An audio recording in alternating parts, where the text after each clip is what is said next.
La catégorie auto, l'étape marathon, 471 km aujourd'hui, 375 demain, soit 846 km sur 2 jours, sans mécanicien au bivouac. C'est plus que 2 rallyes de Finlande en un seul coup, mais avec du sable. Brian Barak-Van Aert a installé une nouvelle boîte de vitesse lors de la journée de repos. Il avait beaucoup de couples sur le début de l'étape, mais il a dû s'arrêter après quelques kilomètres jusqu'à Sakala. Il était encore en train de réparer et a perdu plus de 2 heures. Giniel De Villiers, 4 crevaisons aujourd'hui pour le Sud-Africain, 2 à cause de rochers, 2 parce que quelque chose s'est cassé dans son pneu. Très frustré, il perd 40 minutes. Il n'a plus de pièces de rechange pour demain. À la tête de son BRX Provide Hunter, Nani Roma a maintenu un rythme solide toute la journée. Il prend la 10e place de cette étape, il est 5e au général. 5 fois vainqueur en moto sur le Dakar, Cyril Després dans le team Abu Dhabi Peugeot prévoit d'être dans une voiture à hydrogène dans quelques années. Il est 7e aujourd'hui de cette étape, mais loin au général. Kuba Prigonski reste 4e au général, prêt à bondir sur le podium si tout va mal pour les favoris. Avec beaucoup de kilomètres encore à rouler, c'est un rival pour le podium. Un rival notamment pour Nasser Al-Attiyah qui porte avec bonheur son numéro 301, lui qui a remporté le Dakar en 2015 et 2019.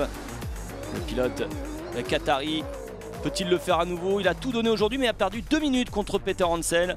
Même s'il n'a pas endommagé la voiture, il sait que ça va plus vite en buggy sur ce type de terrain. Premier parti sur l'étape ce matin, et même après une crevaison et un waypoint manqué, Carlos Sainz était assez heureux d'être à quelques minutes seulement de la victoire. L'Espagnol n'a jamais abandonné, il est 3e au général, il poursuit toujours Al-Attiyah et Peter Hansel, on ne sait jamais.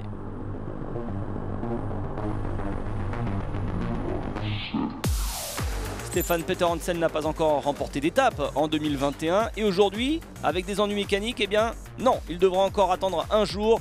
Impact énorme sur la fin de l'étape au niveau de la roue qui a plié la jante et la repliant sur l'étrier, et même avec ça il a quand même accentué son avantage sur Nasser Al-Attiyah. Il possède 8 minutes maintenant. C'est donc Yazid Al-Rajhi qui a fait irruption sur cette étape vers Sakaka. Il a été le plus rapide, notamment sur cette première partie d'étape marathon. C'est le premier Saoudien à gagner dans la catégorie automobile ici en Arabie Saoudite, alors qu'il remporte sa première victoire d'étape sur le Dakar depuis 2015. Une bonne étape, on a fait de notre mieux, on a eu 2 crevaisons mais on a poussé.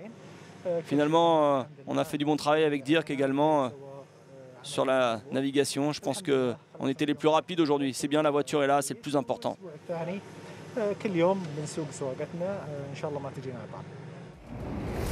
Voici le classement de cette étape avec Yazid Al-Rajhi qui s'impose pour 48 secondes devant Stefan Peter Hansel. Carlos Sainz est à 1,15 et Nasser Al-Attiyah a perdu du temps aujourd'hui, 2 minutes sur Stefan Peter Hansel. Au classement général, il est à près de 8 minutes. Carlos Sainz est à plus de 40 minutes. Et en embuscade, Romain Prigonski.